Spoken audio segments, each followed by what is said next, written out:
ओम हरि ओम श्री परमात्मने नमः। मातृदेवो भवः पितृदेवो भवः।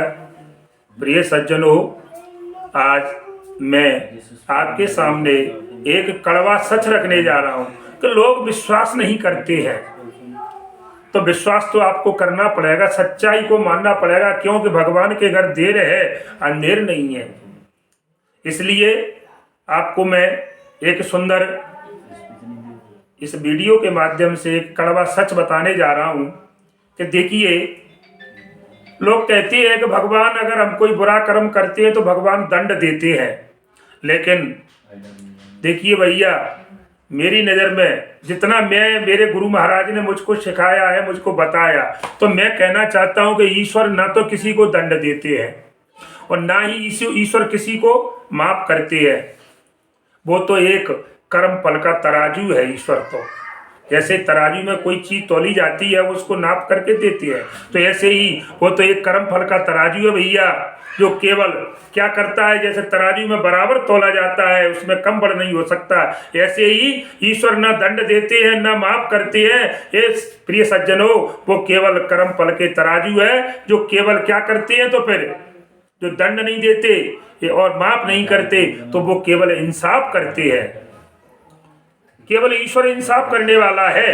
देखिए, जैसे कि सुख दुख का बटन तेरे हाथ में है बंदे, कहती है कि सुख दुख का बटन तेरे हाथ में है बंदे, चाहे तुम ऑफ करो चाहे ऑन करो। सुख दुख तुम्हारे हाथ में है, उसको तुम आप चालू रख सकते हो सुख को, और दुख को निमंत्रण भी दे सकते हो। तो ये तुम्हारे हाथ में है, और खुद ही तुम चलाने वाले तुम हो, उसको बटन को दबाने वाले तुम हो, ऑन करने वाले ऑफ करने वाले तुम हो। इसमें परमात्मा का कोई दिक्कत नहीं है, लेकिन बस फर्क क्या है, मैंने पहले ही बता दिया कि केवल इंसाफ करते हैं परमात्मा इंसाफ करने वाला है। आप अपने कार्य करते रहिए। जैसे हम सुबह से मजदूरी करते हैं, तो शाम को हमारा मालिक हमें पैसा देता है, हमको देखता नहीं है, वो केवल ठेका देता है, कितना काम करके देना है, उसे क्या करना है। तो परमात्मा इंसाफ करती है, क्योंकि इसके लिए एक बात कही गई है कि देखिए भैया, ईश्वर के न्याय की जो चक्की है वो धीमी चलती है। ईश्वर के न्याय की चक्की धीमी जरूर चलती है, लेकिन पर ध्यान रखना भैया, चक्की धीरे घूमती है, ज्यादा स्पीड नहीं है, लेकिन पीसती बहुत बारीक है। ध्यान रखना, अगर इसमें जो पिस गया वो सीताराम। इसलिए इस चक्की से बचिए। और किसके लिए मैंने एक सुंदर दोहा एक सुना है। देखिए, उसमें कहा है कि जैसे कहते लोग कि भगवान दंड देते हैं, लोग भगवान किए का कर्म का दंड भगवान देते हैं, ना है। देखिए, राम किसी को नहीं मारते। इसके लिए सुंदर दुआ है कि राम न काऊ मारिए ऐसे मोटे राम तो बड़े गंभीर हृदय वाले हैं, सागर हृदय जिनका है, वो कभी किसी को नहीं मारते, अपने ऊपर कुछ नहीं करते, मैंने पहले ही बता दिया। लेकिन क्या करते हैं लोग कि राम ने काहू मारी है ऐसे मोटे राम, और अपने आप मर जाते हैं सो कर खोटे काम।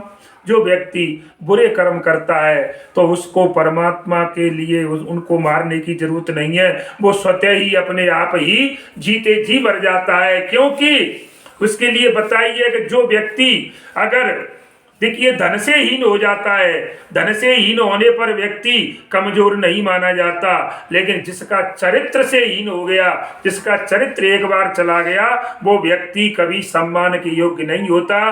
क्योंकि तुलसीदास जी ने भी इसके लिए बताया गया है कि बात गई जग में तुलसी, तब होत कहा तन प्राण के राखे। अब हमको जब हमारी इज्जत ही जब चली गई महाराज, पैसा चला जाता है, अमीरी गरीबी ये लगी हुई है, गरीब हो जाएंगे अमीर हो जाएंगे दोबारा से, लेकिन जब आपका महाराज एक बार चरित्र खराब हो गया, आपके ऊपर जो धब्बा लग गया, दाग लग गया, कलंक लग गया, वो कलंक धोने से भी नहीं छूटे। कलंक कपड़े का दाग वैसा नहीं है, ये चरित्र का दाग है।